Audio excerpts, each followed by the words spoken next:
amongst mainstream scientists is probably the most controversial myth that you have in the book, this myth of animal minds. And you're not arguing, again, that animals don't have minds and animals aren't conscious, but that there is a fundamental sort of difference in kind between, say, an animal mind and what, say, a chimp can do, and a human mind. If you want to just sort of elaborate on the difference between human and animal minds, is there something to say that's what a human mind can do, and that's what animals can't? Yeah.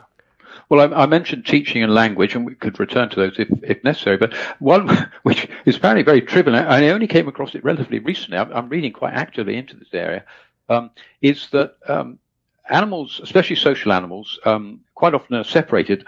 Chimpanzees, dolphins, things like that, they live in so-called fission fusion communities, whereby small groups tend to hang together for a reasonably long period of time, but other ones wander off, sometimes a month, even longer.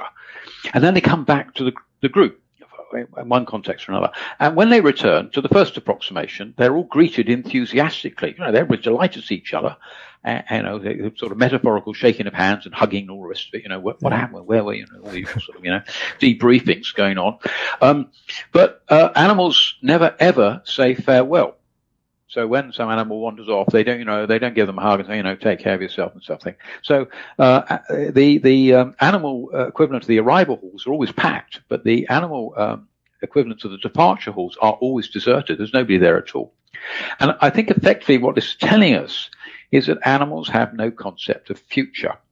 And this is actually related in the end to their ability to imagine things.